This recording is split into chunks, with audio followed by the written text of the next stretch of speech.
Hello, good morning. Myself Abhyuday Penuli. Currently, I am pursuing MSc in chemistry from NIT Bhopal. So today we are going to discuss about a very important concept and the theory of coordination complexes, that is a crystal field theory (CFT). So before discussing the CFT, we will understand why actually we need crystal field theory. Why? Because there were certain limitations of the VBT. There were certain limitations of the VBT. The major limitations of the VBT is VBT cannot explain the magnetic property accurately. It cannot explain accurate magnetic property.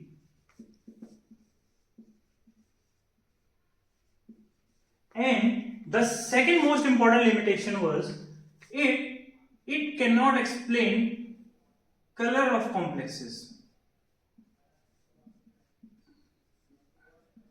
It cannot explain the color of complexes, which was further explained by the CFT. So these were the main two reasons why actually the CFT was introduced. So let's explain what actually CFT, what actually crystal field theory is. So there was major two consideration of the crystal field theory. Major consideration. First, so the first consideration of the CFT is that the ligand is considered as a point negative charge. That the ligand is considered as point negative charge and the central metal atom is considered as point positive charge.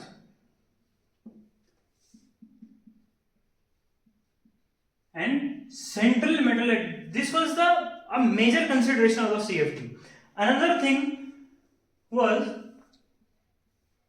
there is purely electrostatic interaction. There was purely electrostatic interaction between the ligand and the central atom. These were the main two considerations of the CFT, and around these two considerations the whole CFT works. Okay, so now let's explain what actually हम CFT में ये पढ़ने वाले हैं कि CFT में होता क्या है, कि एक्चुअल में चीजें हो क्या रही हैं. So let's understand. Okay, अब जो हमारे d ऑर्बिटल्स होते हैं, we have the 5d orbitals. कौन कौन से होते हैं? dxy, dyz, dzx, dx square minus y square and dz square. These are the 5d orbitals. The dx square minus y square and dz square are axial. These are the axial d orbitals. So basically the lobes of these orbitals are along the axis, and these dxy, dyz and dzx, these three orbitals are non-axial. ये बहुत important concept है. ये समझ, CFT actual में यहीं से शुरू होती है कि एक्चुअल में एक्सियल ऑर्बिटल्स कौन से हैं और नॉन एक्सियल ऑर्बिटल्स कौन से हैं. इसको समझते हैं हम कैसे. अब देखो हमारे पास d ऑर्बिटल्स हैं. मेटल का जो कौन सा है? dxy, dyz, dzx, dx square minus y square and dz square. Right. अब एक ही समझो, अब इस चीज को ऐसे समझते हैं हम कि मेटल है, राइट. मेटल है, मेटल के उसके अराउंड ऑर्बिटल्स है. लिगेंड है, लिगेंड का अपना एक वो है. अब याद करो कि मैंने सबसे फर्स्ट थिंग क्या बोली थी कि ligand is considered as negative point negative charge. If it is considered as a point negative charge, so obviously it will have an electric field around it. इसका कुछ फील्ड होगा, उसका नेगेटिव फील्ड होगा, और जो सेंट्रल मेटल एटम है उसका कुछ अपना फील्ड होगा। तो जब लिगेंड अप्रोच करते हैं सेंट्रल मेटल एटम को, जब मेटल को अप्रोच करते हैं तो there will be a repulsion, there will be a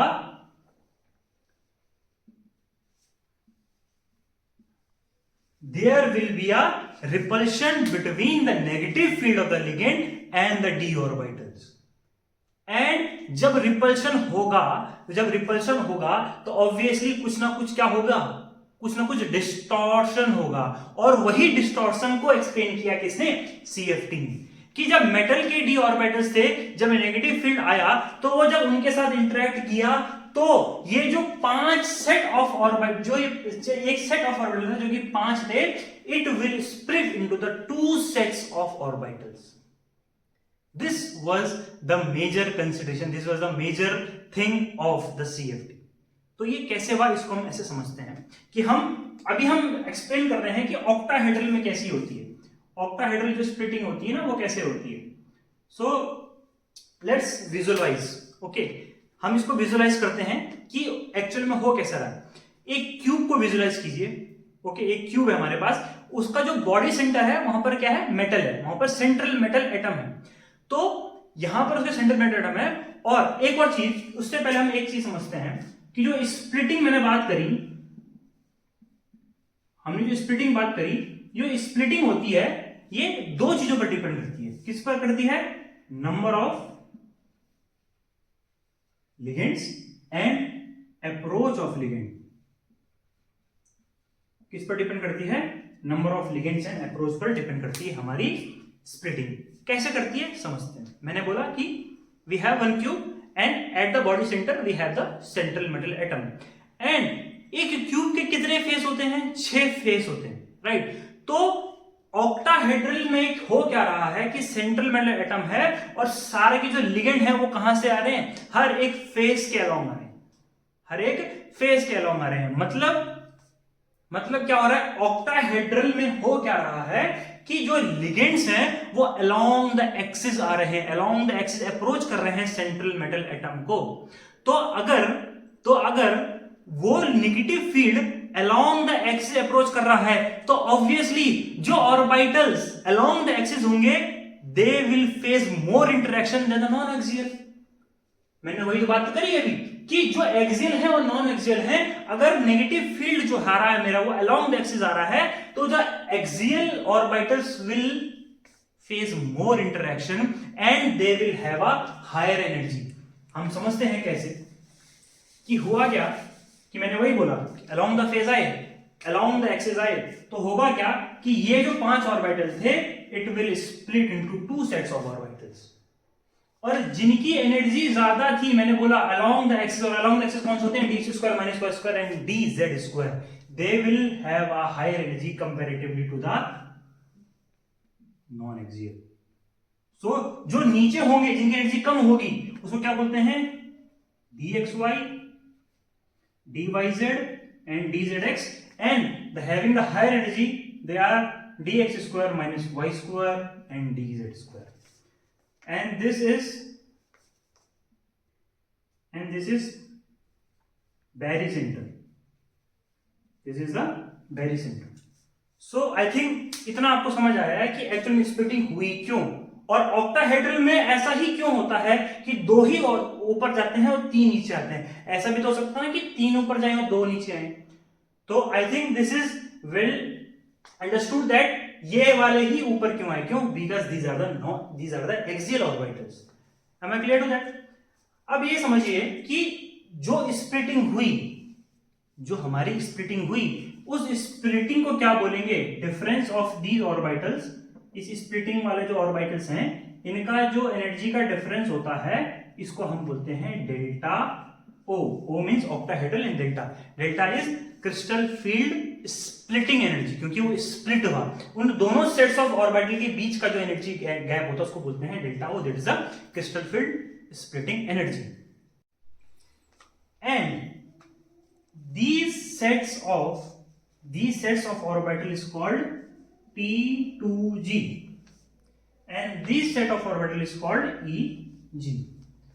now you might be thinking कि सर आपने इसको T2G क्यों बोला एंड आपने इसको EG क्यों बोला। So let's explain. जो अगर आप हायर एजुकेशन में पढ़ेंगे कि जो कुछ मूलिकन सिंबल्स होते हैं, तो 3 डीजेनरेट ऑर्बिटल्स अगर होते हैं तो उनके लिए हम सिंबल यूज करते हैं T, and for the 2 degenerate orbitals we have used the symbol E, and G is the gyrid. Okay, so these are the two sets of orbitals, T2G and EG. The energy of T2G from the barycenter is minus 2 by 5 del O, which is minus 0.4 del O, correct? And the energy from the barycenter to the EG orbitals is plus 3 by 5 del O, which is plus 0.6 del O. Okay, and this energy is called CFSE. CFSE, crystal field stabilizing energy. ध्यान रखना इस point को कि del O is called crystal field splitting energy and CFSE is crystal field stabilizing energy. Am I correct? अब इसके बाद एक concept निकल कर आता है कि आपने कहीं VBT में सुना होगा strong field ligand and week field ligand. आपने कहीं कंसेप्ट सुना होगा कि strong field ligand and week field ligand. तो लेट्स अंडरस्टैंड कि ये होते क्या है और ये कैसे स्प्लिटिंग में रोल कर रहे हैं। ओके, सो इसको समझते हैं कि सर आपने अभी बोला कि कुछ इंटरैक्शन होगा और उससे स्प्लिटिंग होगी, तो अब हमें कैसे पता चलेगा कि स्प्लिटिंग ज्यादा हुई फिर कम हुई? वो कौन टेक केयर करता है? Weak field ligand and strong field ligand. हम स्पेक्ट्रोकेमिकल सीरीज में पढ़ते हैं ना कि पहले जो I minus F minus Cl minus होते हैं एंड आखिरी में जो पहले होते हैं these are the weak field ligands, and in the end we have carbon donors Cn minus CO carbon I, these are the strong field ligand. तो जो स्ट्रॉन्ग फील्ड लिगेंड होते हैं वो स्प्लिटिंग ज्यादा करवाते हैं और जो वीक फील्ड लिगेंड होते हैं वो स्प्लिटिंग को कम कराते हैं comparatively to the strong field ligand. समझ आया? अब मैं एक एग्जांपल देखते हैं, हम एग्जांपल देखते हैं हम D5 का एक एग्जांपल से समझते हैं। ठीक है, D5 कॉन्फ़िगरेशन है in the normal state, ground state 1 2 3 4 5, this is the electronic configuration. और जो नया कॉन्फ़िगरेशन होगा वो इनके हिसाब से होगा और यहां वही रूल्स फॉलो होंगे जो हम नॉर्मली इलेक्ट्रॉनिक कॉन्फ़िगरेशन में रूल्स फॉलो करते हैं। Aufbau principle, Pauli exclusion principle, Hund's rule, all this. Okay, so अगर मेरे पास कोई एक वीक फील्ड लिगेंड है मेरे पास कोई, तो जो 5 जो इलेक्ट्रॉन है उनकी पेयरिंग, उनकी जो इलेक्ट्रॉनिक कॉन्फ़िगरेशन वो कैसे भरे जाएंगे 1 2 3। अब ये एनर्जी कम है, स्प्लिटिंग कम कराई इसने, तो इलेक्ट्रॉन के पास उतनी एनर्जी की उतने है कि वो ऊपर जा सकता है, इतनी एनर्जी है। तो क्योंकि ये एनर्जी गैप कम है तो चौथा इलेक्ट्रॉन चला गया यहां और 5वां चला गया इधर। Am I correct? करेक्ट। अब एक और चीज समझते हैं कि अगर इसकी जगह वीक फील्ड लिगेंड की जगह अगर कोई स्ट्रॉन्ग फील्ड लिगेंड हुआ तो वो कैसा होगा। अब अगर स्ट्रॉन्ग फील्ड लिगेंड है तो वो क्या कराएगा बोलो? स्प्लिटिंग ज्यादा करवाएगा। तो पहला 3 इलेक्ट्रॉन तो भर गए, लेकिन जो 4th इलेक्ट्रॉन होगा अब उसके पास उतनी एनर्जी नहीं है कि वो इतना बड़ा एनर्जी बैरियर क्रॉस करके वो चौथा इलेक्ट्रॉन यहां भरे, तो वो इलेक्ट्रॉन यहीं भर जाता है और पेयरिंग करवा लेता है इधर। So the 4th electron will pair here and the 5th electron will come here and the pairing occurs. Am I correct? इतना समझ आ गया? अब ये समझो कि ये ऐसा क्यों हुआ, ऐसा क्यों हुआ। अब अगर मैं वीक फील्ड लिगेंड में बोलूं, अगर मैं वीक फील्ड लिगेंड में बोलूं तो कॉन्फ़िगरेशन क्या होगा? 3 यहां थे और 2 ऊपर थे, तो क्या आएगा बोलो? T2G3 and EG2, right? And strong field ligand में न्यू कॉन्फ़िगरेशन इज T2G5। ठीक है, अब आपने एक और चीज सुनोगी VBT में कि लो spin complexes and high spin complexes. वो क्या होते हैं हम समझते हैं कि जो वीक फील्ड लिगेंड होते हैं वो बनाते हैं तुम्हारे हाई स्पिन कॉम्प्लेक्स और जो स्ट्रॉन्ग फील्ड लिगेंड होते हैं वो बनाते हैं आपके लो स्पिन कॉम्प्लेक्सेस। लेट्स एक्सप्लेन कैसे। अगर मैं बात करूं हमारे पास कोई वीक फील्ड लिगेंड है तो कॉन्फ़िगरेशन कुछ ऐसा होगा।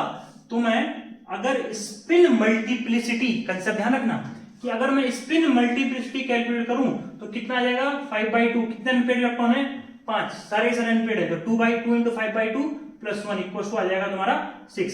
लेकिन अगर कोई स्ट्रॉन्ग फील्ड लिगेंड है तो कुछ कॉन्फ़िगरेशन कुछ ऐसा है, अभी सिर्फ कितना है एक अनपेड इलेक्ट्रॉन है, तो 2s प्लस 1 क्या आ जाएगा बोलो 2 into half equal plus 1 equal to कितना आ जाएगा 2। तो अब एक चीज देखो, कौन से केस में स्पिन मल्टीप्लिसिटी ज्यादा आई?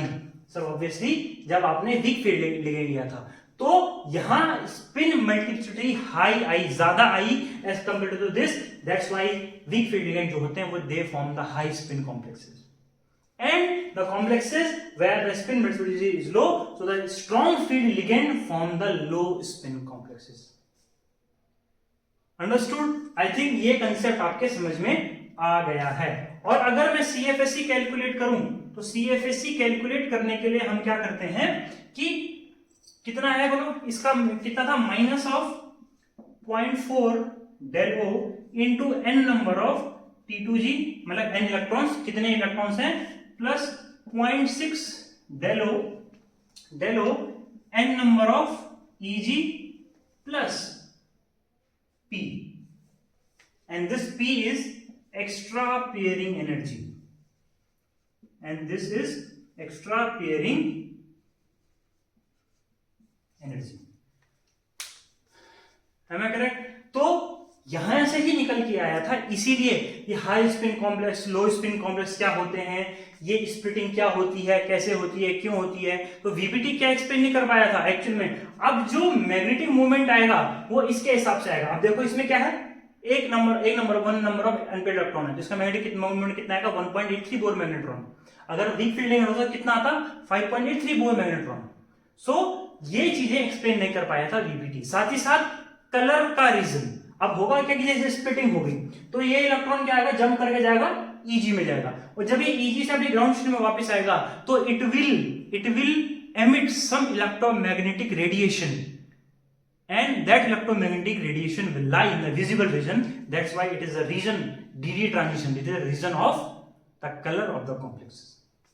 So ये चीजें जो थी वो बीपीटी एक्सप्लेन नहीं कर पाया था, जो कि CFT ने बहुत अच्छे से एक्सप्लेन कर दी है। So I think this is all for the CFT. Thank you for listening. Thank you.